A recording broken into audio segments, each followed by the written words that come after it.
Vamos a inclinar nuestro rostro y vamos a orar a Dios.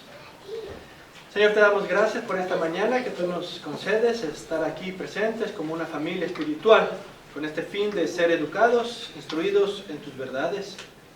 Reconocemos nuestras flaquezas, debilidades, distracciones y necesitamos de tu gracia, de tu providencia que guíe nuestras actitudes, pensamientos, en glorificarte a ti, en exaltarte a ti, en aprender de ti, para que podamos vivir para tu gloria.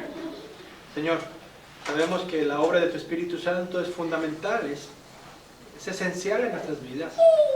Por eso te pedimos que Él obre poderosamente en nuestras mentes, en nuestras voluntades, que podamos retener para ser así conformados a la imagen de Cristo Jesús y vivir para tu gloria, porque tú eres bueno y misericordioso en Cristo Jesús.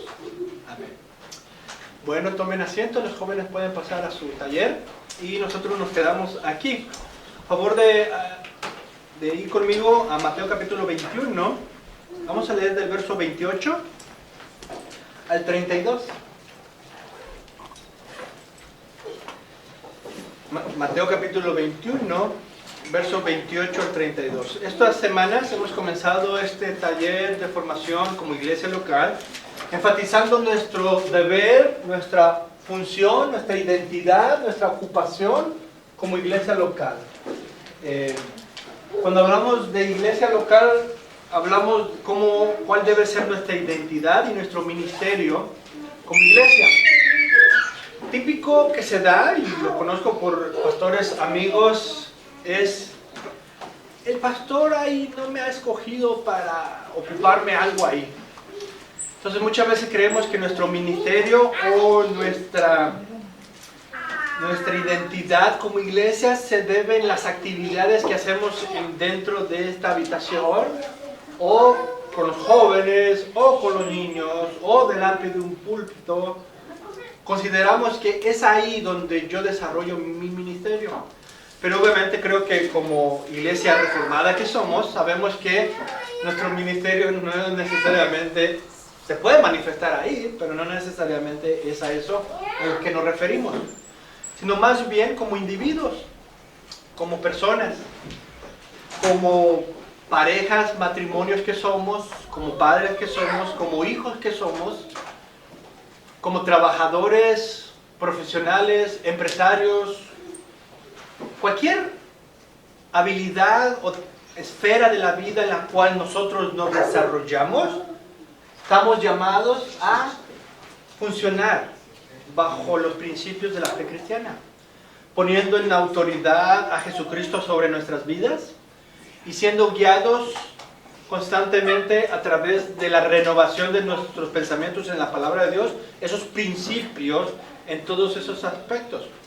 Esta semana, y tengo mi intención de compartir con ustedes, esta semana pasada tuve el interés de adquirir un nuevo libro para considerarlo para el seminario, y después de ver varias publicaciones de esta casa editorial, me di cuenta que este libro lo tenían ellos.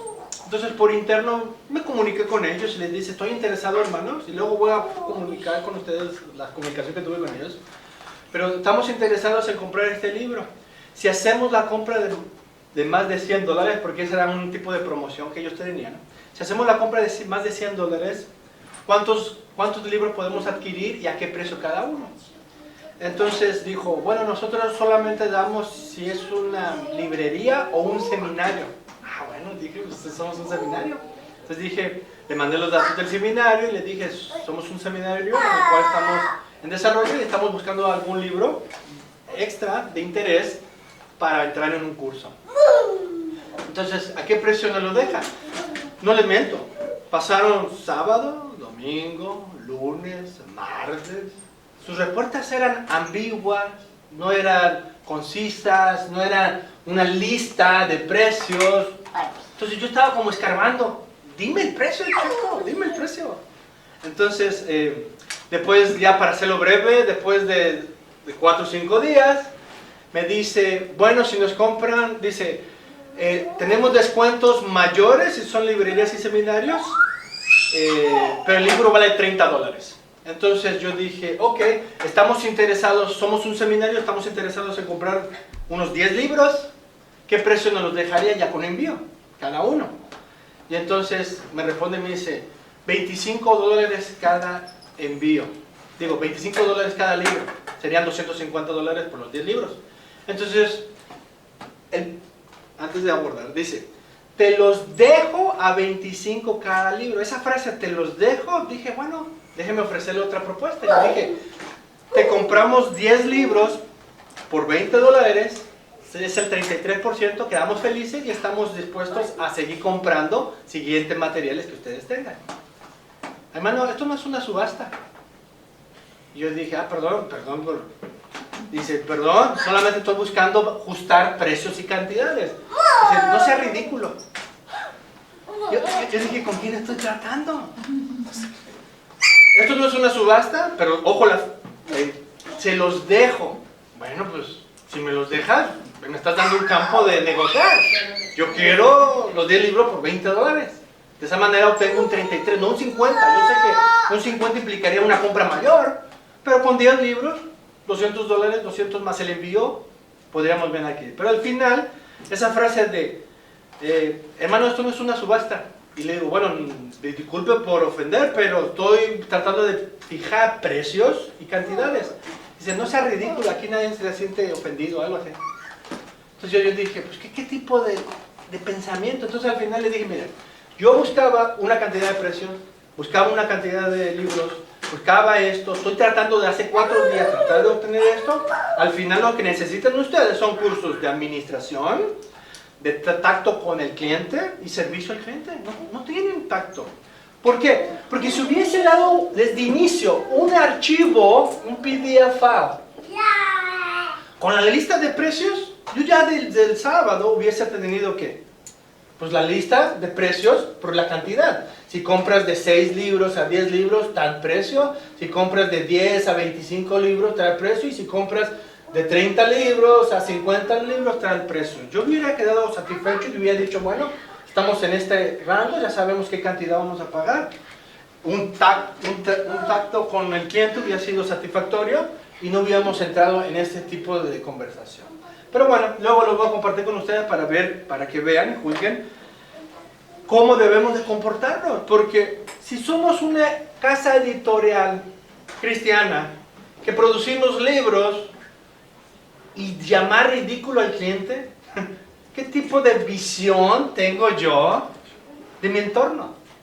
De las personas a quien sirvo. Entonces, cualquier área en la cual nosotros nos desarrollamos, tenemos que tener luz, y al ratito vamos a ver eso, luz de cómo comportarnos. Porque en última instancia alguien debe de ser servido y glorificado. Y es más allá del cliente, es Jesucristo. En mi manera de desarrollarme, tener el tacto o servicio a un cliente, o a mi empleador, o el profesor, o mi cónyuge, o mis hijos, o los hijos con los padres. Todos tenemos que tener una visión amplia sobre esto. Vamos a Mateo capítulo 21, verso 28 al 32, y vamos a encontrar esta parábola de los 2 hijos, en los cuales unos dicen sí, y no hacen, y otros no, y después como que entra esta luz. De repente dice, ok, hay que hacerlo. Dice Mateo capítulo 21, verso 28 al 32, pero, ¿qué os parece? Un hombre tenía 2 hijos, y acercándose al primero le dijo, hijo, ve hoy a trabajar en mi viña. Respondiendo él, dijo, no quiero. Pero después, arrepentido, fue. Y acercándose al otro, le dijo de la misma manera, y respondiendo él, dijo, sí, señor, voy. Y no fue. ¿Cuál de los 2 hizo la voluntad de su padre? Dijeron ellos, el primero. Jesús les dijo, de cierto os digo, que los publicanos y las rameras van delante de vosotros al reino de Dios. Porque vino a vosotros Juan en camino de justicia y no le creísteis. Pero los publicanos y las rameras le creyeron. Y vosotros, viendo esto, no os arrepentisteis después para creerle. El contexto habla, obviamente, del anuncio de que vendría el Mesías. Y Juan el Bautista anunciando así que Cristo, el Cordero de Dios, se iba a acercar, pues los judíos no habían creído, pero sí en el contexto, en este caso los publicanos y las rameras, habían creído el mensaje y habían puesto sus ojos en Cristo Jesús.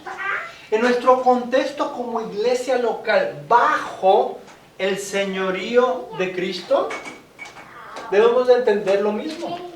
Que Dios también habla sobre nuestras obligaciones como iglesia local, sobre nuestras actividades, buenos días, sobre nuestras actividades y ocupaciones en lo cual debemos de creer y entender y ocuparnos conforme a la palabra de Dios.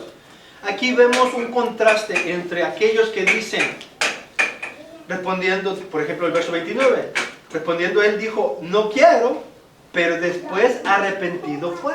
Muchos de nosotros así nos pasa. Al principio no entendemos cuál es nuestro oficio o ocupación, y muchas veces no tenemos nuestra mente y voluntad inclinada para eso. Pero de repente comenzamos a entender, y eso implica el arrepentimiento, volvernos de nuestros pensamientos vanos y comenzar a ordenar bien nuestros pensamientos. Comenzamos a decir, ¿sabes qué? Tengo que ocuparme de esto, porque esto es lo que se me espera, lo que se me demanda en el señorío de Cristo. En cambio otros creen, asumen, dan por hecho, entender cuál es su ocupación, cuál es su identidad, pero no se ocupan en el reino. No se involucran conforme a la comisión de nuestro Señor para de esa manera servir y mostrar la gratitud que debemos a Dios. Vemos en esta parábola este contraste entre el que al principio no tiene ni interés ni ubicación de cómo hacerlo o qué hacerlo, pero de repente hay un arrepentimiento y reconoce que debe de ocuparse y va y trabaja la viña, a diferencia del otro que no lo tiene.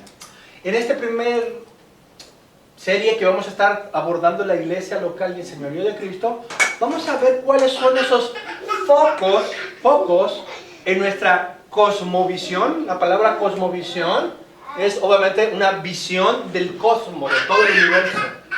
Entonces, cuando hablamos de la cosmovisión, hablamos del todo, cómo debemos de ver todos los aspectos de nuestras vidas, todo lo que tengamos que nosotros desarrollar y envolvernos, ya sea desde el seno familiar, individual como individuos, desde el seno familiar, nuestra pareja, matrimonio, nuestras iglesias, nuestras ocupaciones sociales, compañerismo, familiares, amistades, cómo debemos tener esta luz, y aquí los focos sería la luz necesaria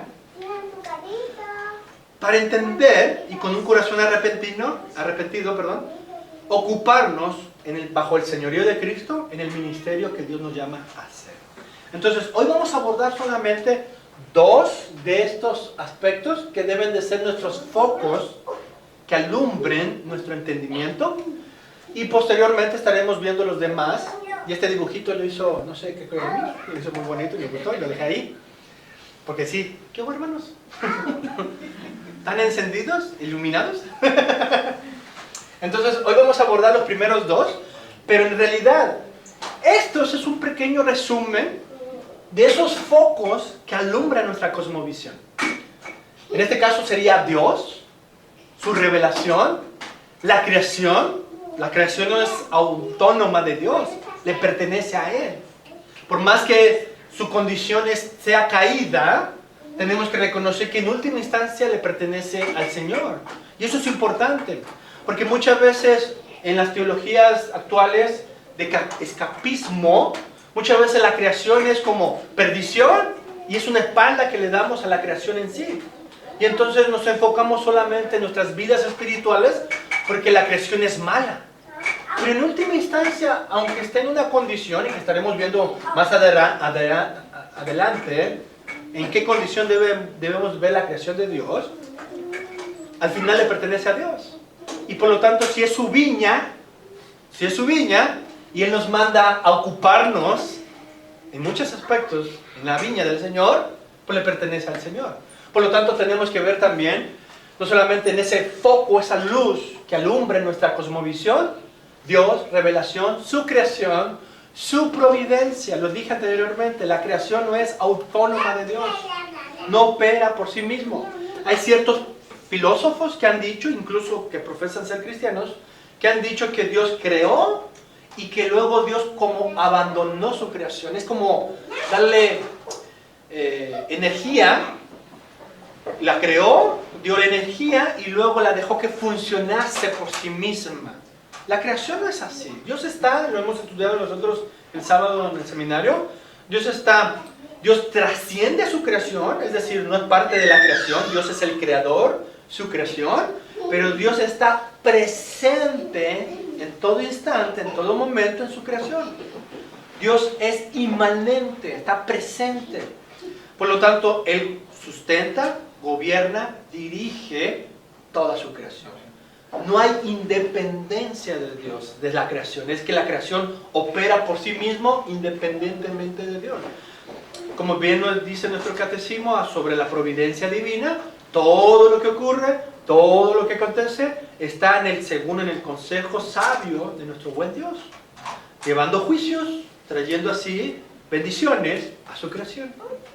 Entonces, nuestro foco y nuestra cosmovisión es Dios, su revelación, su creación y su providencia. Esto nos ayuda en nuestros momentos difíciles, porque así como nuestra confesión dice, tanto las riquezas como la pobreza está en las manos de Dios. De esa manera tenemos que encontrar consuelo en saber que Dios está en control de todas las cosas. Y es lo que dice Romanos capítulo 8, que a los que aman a Dios, todas las cosas les sirven de bien. Entonces, tenemos que tener este foco encendido. En la cristiandad, muchos de estos focos están apagados, reconocemos eso, ¿verdad? ¿Por qué? Por una falta de sana enseñanza. Entonces, en lugar de tener luz, hay más tinieblas. Y aquí no sé cómo dibujar tinieblas, pero vamos a dibujar algo así. Oscuridad, no hay luz ordenada. Pero si nosotros estamos constantemente creciendo en la palabra de Dios, estos focos en nuestra cosmovisión deben de comenzar a encenderse. Y nosotros debemos de rechazar todo pensamiento contrario a la palabra de Dios, para de esa manera tener la luz necesaria para poder gobernarme bajo el señorío de Cristo. Pero si yo constantemente estoy luchando contra la providencia de Dios, bueno, no somos tan malos, la caída es otro aspecto, no reconocer la caída del ser humano, o no entender el aspecto de la redención y por último la consumación, pues estaremos pensando de una manera inapropiada. Entonces, ¿cuáles son los focos que vamos a estar viendo las próximas semanas? Primeramente, Dios, revelación, que será el día de hoy. Luego veremos creación, su providencia, la caída del ser humano. Vamos a ver el problema del ser humano y cuál es la solución, la redención, que implica restauración. No solamente Dios salva almas, Dios salva su entorno. Habla, en este caso, su manera de gobernarse bajo el señorío del Señor. Restauran sus vidas, restauran su manera de entender su función en la creación bajo la providencia de Dios. Saben interactuar con las personas que profesan incredulidad, saben cuál es su deber y por lo tanto, como personas redimidas, comienzan a vivir una vida de restauración para la gloria de Dios. Nosotros ayer estábamos en el seminario, otro aspecto, que cuando Israel regresa de ser cautivo por Babilonia, es Esdras y Nehemías que reconstruyen la ciudad de Jerusalén. Comienzan a levantar los muros, comienzan a regresar a la palabra de Dios y a formar así, no solamente estos muros para levantar la ciudad, pero el entorno, el pueblo del Señor. Nosotros estamos llamados a esto también. Si hemos sido salvos por la gracia del Señor, también tenemos que restaurar, reconstruir los aspectos que la caída trajo. La caída trajo destrucción. La caída trajo rupturas. La caída trajo miserias. Pues por la luz que Dios nos concede en Jesucristo y todos estos aspectos que vamos eventualmente creciendo, como gente redimida, nos ocupamos en la restauración, a construir matrimonios, hogares, familias, hijos futuros futuro pueblo del Señor en una visión amplia, en el temor del Señor. Tenemos ministerio, ¿no? Tenemos ministerio. Se dieron cuenta que ya de inicio, ya llegando a la redención, nuestra ocupación no es estar aquí ocupados tanto en lo que hacemos aquí adentro, sino más bien en el entorno de nuestra vida. De esa manera, gente redimida restaura, reconstruye para la gloria de Dios sus entornos. Y esto implicará una visión en la consumación de todas las cosas. ¿Hacia dónde nos dirigimos? Si entendemos quién es el soberano, cómo Él ha revelado su voluntad, que todo le pertenece a Él y que nada es independiente de Él, y que a pesar de la caída, Él lleva su plan de redención, de restauración y reconstrucción en nuestras vidas, ¿hacia dónde nos dirigimos?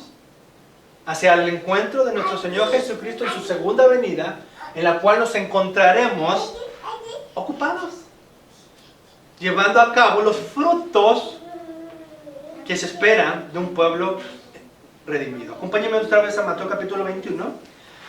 Luego pueden ver la siguiente parábola, de la parábola de los dos hijos. Pueden leer la parábola de los inquilinos malvados, que es en el verso 33. Pero solamente vamos a leer el verso 43 hoy. Dice Mateo 21, 43. Por tanto os digo que el reino de Dios será quitado de vosotros y será dado a gente que produzca los frutos de... ¿Qué dice? Está diciendo al Israel, a la nación de Israel, a ustedes se les será quitado el reino y será dado, y en este caso, a los hijos de la promesa, es decir, a los verdaderos hijos de Abraham, a los que creen en mí. A ellos se les dará el reino que está compuesto de todas las naciones, ya no solamente de Israel, sino de toda lengua, tribu y nación, que profesará a Jesucristo como Señor y Dios. A ellos se les dará el reino, ellos producirán los frutos dignos de él. Vemos que la parábola de los dos hijos, hablando de la nación incrédula y de la nación que en un tiempo no era considerada nación, pero que después viene a ser los gentiles, que es considerada la nación de Dios, vemos que tienen un llamado. Antes de culminar mi introducción, porque solamente estoy en la introducción, en nuestra confesión reformada, porque ¿qué hace la confesión reformada? En este caso, que yo profeso ser reformado, es regresar a las Escrituras y renovar mi pensamiento constantemente. De esa manera hay luz, luz, luz, luz, luz, luz, luz, luz, y ¿qué huele? Hay luz. Pero ¿qué dice nuestra confesión? En el día del Señor 48, en la pregunta 123, dice, ¿cuál es su segunda súplica? Y la respuesta es, venga tu reino. Es decir, reina de tal modo sobre nosotros por tu palabra y espíritu, que nos sometamos cada vez más y más a ti. Conserva y aumenta tu iglesia. Destruye las obras del diablo y todo poder que se levanta contra ti. Lo mismo que todos los consejos que se toman contra tu palabra. Todo pensamiento, todo consejo debemos de conocerlo, y como iglesia educada en la verdad, tenemos que saberlos distinguir y saberlos desechar. Y eso es una facultad que debemos desarrollar cada vez que estamos creciendo en la luz de la verdad. Todo consejo que atenta contra la vida del individuo, contra la gloria de Dios, contra la vida del individuo, contra la vida de la familia, contra la vida de la iglesia, tiene que ser expuesto, y de esa manera vencemos nosotros las tinieblas, restaurando así nuestros pensamientos y vida en los fundamentos de Dios. Destruye las obras del diablo y todo poder que se levanta contra ti, lo mismo que todos los consejos que se toman contra tu palabra, hasta que la plenitud de tu reino venga, cuando tú serás todo en todos. Entonces vemos que en nuestra confesión tenemos muy bien las luces de lo que tenemos que estar nosotros cultivando. Entonces hoy vamos a empezar con estos dos primeros focos de nuestra luz. Comencemos primeramente con Dios. Una visión apropiada de nuestro entorno debe presuponer primeramente una visión apropiada de Dios. Si vamos a ver las cosas, si vamos a ver la creación, la redención, la caída, el comportamiento de mis vecinos, de mi pariente, de X, pues debo de partir primeramente del Ser Supremo, quien es Dios. Entonces, una visión correcta de Dios va a ayudar a tener una buena visión de mi entorno. Una visión distorsionada de quién es Dios va a distorsionar la visión de mi entorno. Por lo tanto, el primer foco que debe de resplandecer en nuestra cosmovisión debe ser quién verdaderamente es Dios. Dios es Dios sin participación a algo. Es decir, Dios no participa de algo para Él ser Dios. Él es Dios mismo. Por eso Él es eterno. Porque no participa de una fuente externa a Él para ser Dios. Porque Dios es en sí mismo la fuente de todas sus virtudes y su ser. Él es eterno. Por eso cuando nosotros decimos Dios es, estamos diciendo que Él no participa de algo para poder ser Dios. Él es la fuente de sí mismo, por eso es eterno. Esto implica que Dios es absolutamente independiente y totalmente autosuficiente. Si Él dependiese de algo, de una fuente, nosotros, ¿cuántos de ustedes se fue la luz esta semana? ¿A nadie? Porque en un sentido, pero dependemos de esa energía para nosotros poder prender la luz de la casa y buscar la lechita y calentarla, pero si no tenemos luz, nos batallamos más.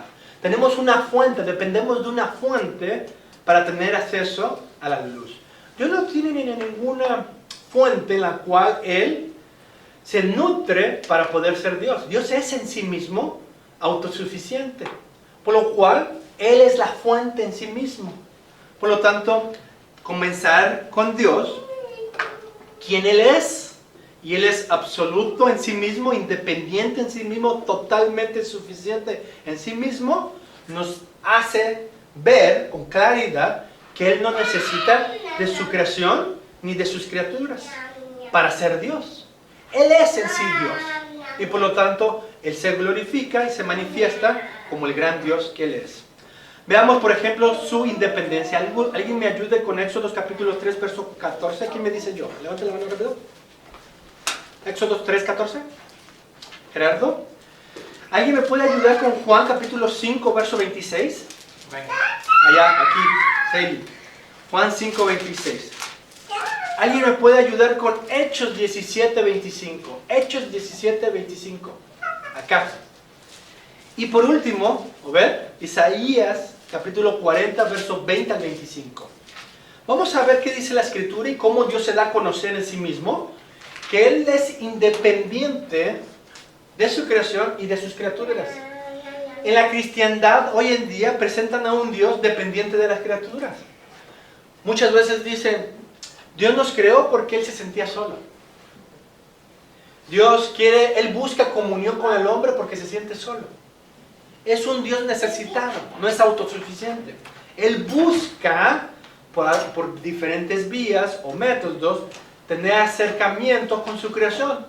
¿Por qué? Porque no puede ser feliz, porque no puede ser completo, porque no puede sentirse de una manera satisfactoria. Ese es un Dios, como lo decía anteriormente, un Dios distorsionado, y en este caso hasta falso, pero que trastorna nuestro entorno de la vida.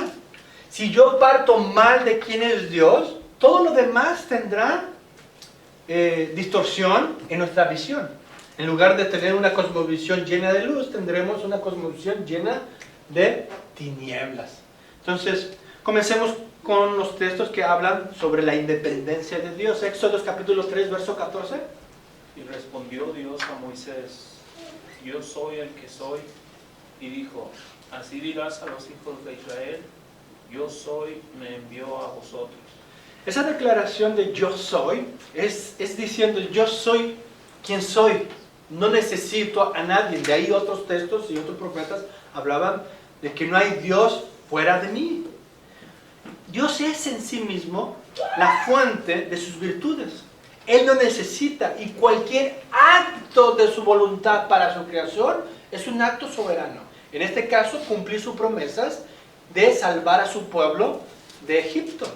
Pero ¿cómo se revela a Él? Como el gran yo soy. Yo soy el que soy.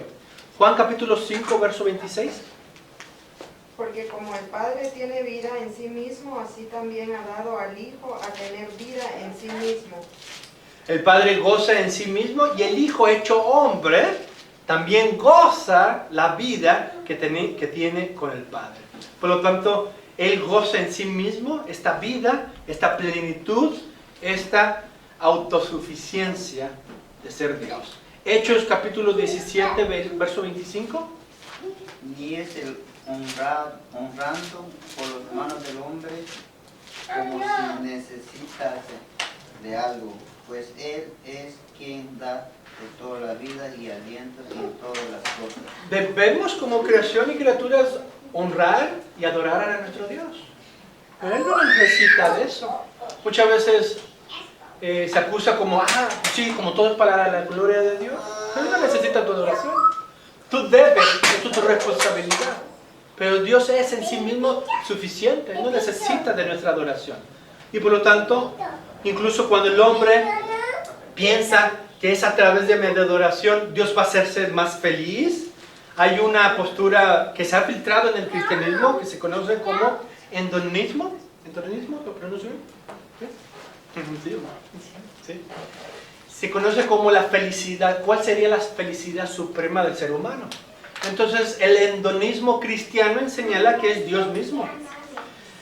Y una de esas frases es que Dios se siente más glorificado cuando es disfrutado por su creación. Al final vemos que Dios en cierta parte o cierto método necesita de sus criaturas para poder ser Dios. Y ese es obviamente un error.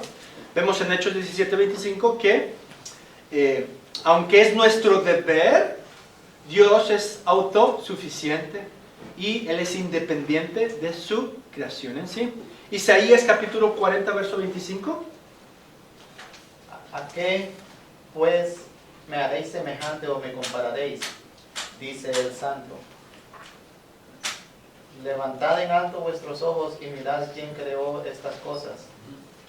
Él saca y cuenta su ejército, a todas llama por su nombre. Ninguna faltará. Tal es la grandeza de su fuerza y el poder de su dominio. ¿Por qué dices, oh Jacob, y hablas tú, Israel? Mi camino está escondido de Jehová, y de mi Dios puso mi juicio. ¿No has sabido, no has oído que el Dios eterno es Jehová, el cual creó los confines de la tierra? No desfallece, ni se fatiga con cansancio, y su entendimiento no hay quien lo alcance. Él da esfuerzo al cansado y multiplica las fuerzas al que no tiene ninguna. Los muchachos se fatigan y se cansan, los jóvenes flaquean y caen, pero los que esperan a Jehová tendrán nuevas fuerzas, levantarán alas como las águilas, correrán y no se cansarán, caminarán y no se fatigarán. Amén. Entonces vemos en esos textos cómo Dios describe al ser humano y cómo Él es distinto por ser Dios en sí, soberano, incansable, potente y soberano en toda su creación. Por lo tanto vemos que un buen conocimiento de Dios nos va a ayudar a entender nuestro entorno en sí y saber que Dios es independiente de su creación. Él no necesita de su creación para hacer lo que Él es. Nos da a entender que Él es soberano, que Él es independiente, que Él es a sí mismo autosuficiente. Su segundo punto que podemos ver sobre Dios es su soberanía, que es el texto que estuvimos viendo, pero que, por ejemplo, en Jeremías capítulo 18, verso 6, encontramos textos en los cuales Dios se da a conocer como el gran soberano que Él es. Soberano implica, es importante, porque también en la cristiandad se dice, sí, yo creo que Dios es soberano. Pero la soberanía la debemos de definir como que Él hace siempre según su voluntad. Nada le interfiere o le limita a su voluntad. Él lleva a cabo sus planes y sus propósitos. Por lo tanto, cuando hablamos de su soberanía, hablamos de su voluntad irresistible. Él hace su voluntad. Si su voluntad fuese resistible, Él no sería soberano en sí. Entonces, Él lleva a cabo sus planes, sus propósitos, y por lo tanto, Él es soberano. Jeremías 18, verso 6, dice: ¿no podré yo hacer de vosotros como este alfarero, oh casa de Israel? Dice Jehová. He aquí que como el barro en la mano del alfarero, así sois vosotros en mi mano, oh casa de Israel. Como creación, como criaturas, estamos en sus manos. Y porque Él es bueno y justo y misericordioso, estamos en buenas manos. Cuando Él dice ser soberano y nosotros somos sus barros en sus manos, es porque Él lleva a cabo, según sus planes, sus propósitos, manifestando así en la creación sus atributos, pero también las propiedades de su creación. Acompáñenme a Isaías capítulo 64, verso 8. Leemos: ahora pues, Jehová, tú eres nuestro Padre, nosotros barro, y tú el que nos formaste. Así que, obra de tus manos, somos todos nosotros. Para los creyentes, este texto es consolador. Para el impío incrédulo, este texto es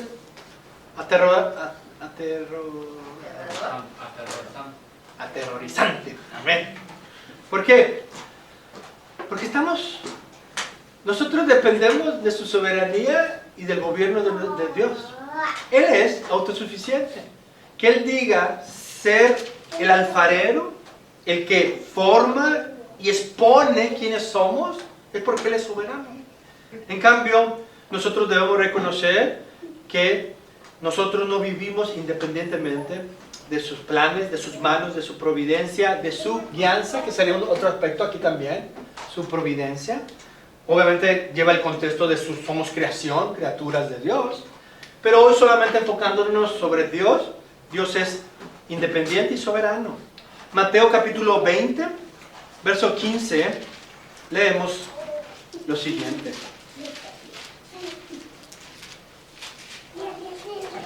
¿no me es lícito hacer lo que quiero con lo mío? ¿O tienes tú envidia porque yo soy bueno? Obviamente el contexto habla de la parábola de aquel patrón que contrató a obreros para su viña. Y luego de ciertos conflictos, de algunos que creían que se le estaba tratando injustamente, el Señor dice: llegamos a un acuerdo, esto es lo que se está pagando. Si yo quiero contratar posteriormente a otros obreros y ocuparlos y pagarles lo mismo que acordamos con ustedes, ¿no soy yo bueno? Y puedo hacerlo con lo mío, mi propiedad privada, con lo mío, lo que yo quiera. Pues en el contexto de nuestro Dios soberano, pues somos su propiedad y le pertenecemos a Él. Y por lo tanto, Él es soberano y bueno, y ese es uno de los aspectos que debemos enfatizar. No hace según su consejo y su sabiduría. ¿Tenemos envidia? Él es Dios, nosotros su creación. Por último, el Salmo 119. Encontramos esta bella palabra en el verso 91. Dice: por tu ordenación subsisten todas las cosas hasta hoy, pues todas ellas, todas, ojo, todas te sirven. Le sirven para revelar su justicia como su misericordia. Todas las cosas sirven a los propósitos de Dios. ¿Se acuerdan del pasaje, hermano? Pero eso incluye la maldad y el pecado del ser humano. Todas las cosas sirven para el propósito de Dios. Génesis capítulo 50, verso 20, cuando los hermanos habían pensado en hacer mal contra José, José cuando entró en la luz de quién es Dios y cómo Dios se revela providencialmente, dice: ustedes pensaron para mal, pero Dios pensó para bien. Todo sirve en los propósitos de Dios para su gloria. Por lo tanto, el verso 91, por tu ordenación subsisten subsisten. Existen las cosas porque tú las haces subsistir. Y luego dice, pues todas ellas te sirven. Todas las cosas subsisten hasta la fecha de hoy y todas las cosas te sirven. El tercer aspecto sería su inmutabilidad. Dios no solamente es independiente y soberano, pero también inmutable. Él es dinámico, este es un aspecto importante. Inmutabilidad no implica estatismo, no estatismo, es estable, no. ¿Cuál sería la palabra? Que Él no es dinámico en sus virtudes con su creación. Él es dinámico, Él es estático es la palabra, estático. Él no es estático, sino Él es dinámico, pero Él es inmutable en cuanto a su voluntad, su propósito. Su consejo, su sabiduría permanece. Él es dinámico con su creación, se hace porque está presente y con nosotros interactúa de día a día, pero su propósito y su voluntad es estable y por lo tanto no es inmutable, no cambia. No es que, bueno, esta fue mi intención, no funcionó, cambiemos a este segundo plan y constantemente esté cambiando de planes, sino más bien tiene su voluntad revelada, dinámicamente interactúa con su creación, pero Él no es estático, es no como, este es mi plan, no interactúo con la creación y aquí me quedo yo. Sino Él es dinámico y Él actúa en su creación. Acompáñenme rapidito a Malaquías capítulo 3. Malaquías. Antes de Mateo está Malaquías, capítulo 3, verso 6. Porque yo, Jehová, no cambio. Por esto, hijos de Jacob, no habéis sido consumidos. Porque tengo mi promesa y mi pacto y mi misericordia a favor de mi pueblo. Y porque no cambio, es que ustedes no han sido consumidos. El incrédulo, hostil ante Dios, sus juicios tampoco va a cambiar. En su momento y en su debido tiempo revelará sus juicios con el incrédulo. Pero aquí vemos que su inmutabilidad de no cambiar es según su voluntad. Porque yo no cambio, no han sido consumidos. Él interactúa con su creación según su voluntad, la cual es inmutable, pero Él es dinámico en su creación. Él no es estático. Y en ese caso, bueno, esta es mi voluntad y no interactúo con ustedes. No, se da a conocer y por lo tanto le podemos conocer. Él es inmutable en sus propósitos, en sus diseños. En Santiago capítulo 1, verso 17.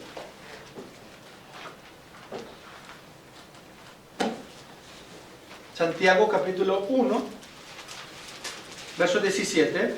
Leemos en el Nuevo Testamento, según este texto, dice: toda buena dádiva y todo don perfecto desciende de lo alto, del Padre de las luces, en el cual no hay mudanza ni sombra de variación.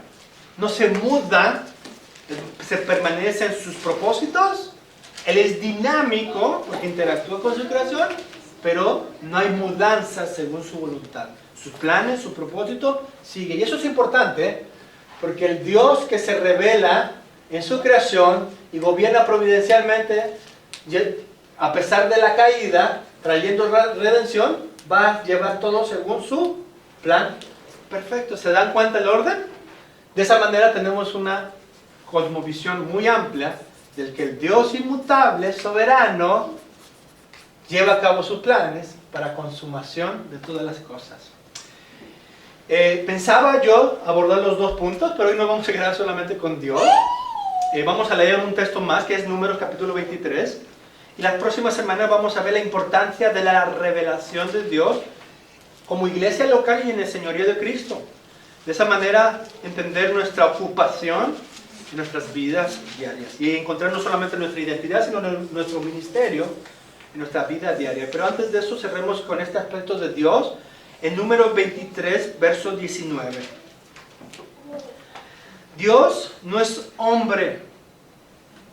¿Por qué? Porque Éxodo 3 dice: yo soy el que soy. Dios es Dios.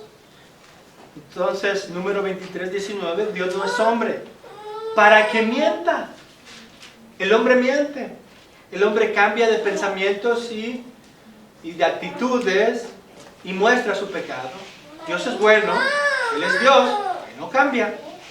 Dios no es hombre para que mienta, ni hijo de hombre para que se arrepienta. Él dijo, y no hará. Habló, y no ejecutará.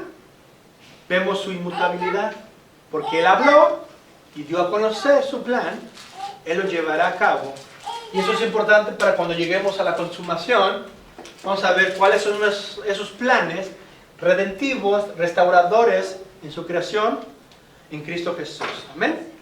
¿Alguna pregunta? Tenemos unos minutitos sobre la importancia de tener estos focos de luz en nuestra cosmovisión. Vemos la importancia de la sana doctrina, de regresar y reformar nuestros pensamientos conforme a la Escritura, porque en última instancia una correcta visión de quién es Dios va a cambiar nuestro entorno, lo que nosotros debemos de hacer aquí en su creación, en su providencia. Nosotros como gente redimidas, que estábamos en nuestra miseria de pecado, fuimos redimidos y tenemos una obligación de restaurar nuestro entorno y de esa manera llevar a cabo el plan de Dios en nuestras vidas y en la historia de consumar todas las cosas para su gloria. ¿Alguna pregunta o contribución si quieren hacer? Yo sí tengo una pregunta, bueno, en un término que usó y pues, lo quiero entender bien, en el término de hedonismo cristiano. ¿Cuál es el problema? Porque no lo escuché bien, no lo entendí bien, con ese término. Esa frase bien famosa que John Piper usa, que Dios es más glorificado en nosotros cuando nosotros estamos más satisfechos en Él. ¿En qué es que está mal eso? Sí, el hedonismo, antes de ser cristiano, ser adoptado por la fe cristiana, es un pensamiento filosófico que hace pensar, o da a entender, incluso no necesariamente tiene que ser teísta o creer en Dios, de que la mayor felicidad la encontramos en nosotros, como cuando encontramos aquellos aspectos que nos llenan, nos hacen felices o nos dan identidad. En ese aspecto habla de una felicidad en la cual yo tengo que trabajar y encontrar para poder ser feliz. No me acuerdo exactamente las palabras, exactamente es como ellos, la definición en sí, pero la esencia es esa, de que entre más yo pueda encontrarme en mí mismo y encontrar mi felicidad, es como yo puedo alcanzar verdaderamente la felicidad. Cuando se lleva a cabo en el campo del cristianismo, y es a través de John Piper y otros pensadores, es la frase nuevamente, ¿cómo dice la frase? Porque no la Que tengo. Dios es más glorificado en nosotros cuando nosotros estamos más satisfechos en Él. Entonces, Dios es más glorificado ¿cuándo? Cuando estamos más satisfechos en Él. Cuando nosotros estamos más satisfechos en Él. Hay una conexión de dependencia de la glorificación de Dios cuando nosotros estamos plenamente conociéndolo a Él. Hay una conexión. Por eso esa es la frase de John Piper. Dios, el hombre. Dios es más glorificado cuando nosotros somos más plenamente ¿qué? Satisfechos. Satisfechos en Él. ¿Verdad? Hay una conexión. Entonces, el elemento aquí es su gloria. En ese sentido, para que Dios sea más glorificado, sí necesita que el hombre aprenda a conocer su plenitud en Él. Y es como que Dios dependa de En un nosotros. sentido, ahí viene el punto. En un sentido, su gloria sí depende de su creación, la cual su creación depende que Él sean plenamente satisfechos conociéndolo a Él. Hay una conexión. Lo que leímos en los textos es que, por ejemplo, Hechos 17:25, que Dios no necesita de nuestra adoración, de nuestra alabanza, ni que mucho menos que nosotros seamos completamente satisfechos en Él. Porque Él es en sí mismo la gloria de sí mismo. Él no puede aumentar más allá de lo que... Ahora, nosotros porque participamos de Dios, sí conocemos y glorificamos más a Dios en nuestras vidas, como su creación. Como criatura que somos, pues sí, vamos a manifestar más la gloria en nuestras vidas. Pero Dios no añade en ningún momento mayor gloria a su vida o en su ser. Él es pleno en sí mismo y Él revela su creación. Y la mayor gloria que nosotros podemos contemplar de Dios la tenemos en Jesucristo. Entonces, conectar estos dos elementos es que Dios es más glorificado, más. Si yo, en este caso, si su creación no es plenamente satisfecha en Él, Dios no es más glorificado, ¿verdad? Nuevamente, la inversa implicaría a ese pensamiento. Si la creación o los individuos, nosotros, no somos plenamente satisfechos en Él, Dios no sería más glorificado. Depende de nosotros en un sentido, su gloria. Y obviamente, ese es el error del hedonismo cristiano, que en alguna manera, entonces ellos dirán, sí, pero entonces tú presentas a un Dios estático. Por eso yo lo dije por ahí, porque Dios es autosuficiente. Pero yo dije que Dios no es estático, sino es dinámico, que su plan y su voluntad de glorificarse a sí mismo es permanente y que Él interactúa con su creación. De ese aspecto es dinámico, Él no está estático ahí como inmóvil, que no interactúa con su creación. Pero yo sé que hay algunos libros de teología sistemática que expresan un poco más a fondo estos elementos, pero el punto y la idea central es: Dios es independiente de su creación. Él nos hace partícipe de lo que Él es. Y esa es la gran dicha que tenemos. Nosotros necesitamos que Él se mueva a favor de nosotros para nosotros poder conocer. Agustín de Hipona decía: Dios es verdad, nosotros conocemos por participación. Dios es vida, nosotros vivimos por participar de Él. Dios es sabio y nosotros somos sabios por participar de Dios. Nosotros somos como creación por participar de Él. Él es. Bueno, pues oremos. Yo sé que esperemos que podamos entender cuál es la idea. Concluimos aquí. Pues que tenemos que encender estas luces para que tengamos un claro conocimiento de quién es Dios y eventualmente ir creciendo, tener mayor luz en nuestro entendimiento y de así, para terminar, tener nuestra identidad y ministerio como iglesia local. Oremos. Señor, te damos gracias porque tú eres bueno y nos enseñas a través de estos talleres, estos procesos de estudiar sobre quién tú eres y quiénes somos nosotros en ti. Reconocemos que tú eres un buen Dios, glorioso, que revela tu buena voluntad para tu creación. Y que nosotros te exaltamos y te glorificamos por lo que tú eres. Un Dios lleno de gloria, de majestad, de buena voluntad en Cristo Jesús para tu creación. Gracias, Señor, porque también me enseñas que somos pecadores y que la caída ha traído miseria. Que necesitamos trabajar, ocuparnos para tu gloria. Decir y pedir, venga tu reina, para que tú lleves a cabo tus propósitos y tú seas exaltado y consumas todas tus cosas, tus planes y tus propósitos, por medio de Jesucristo en tu creación.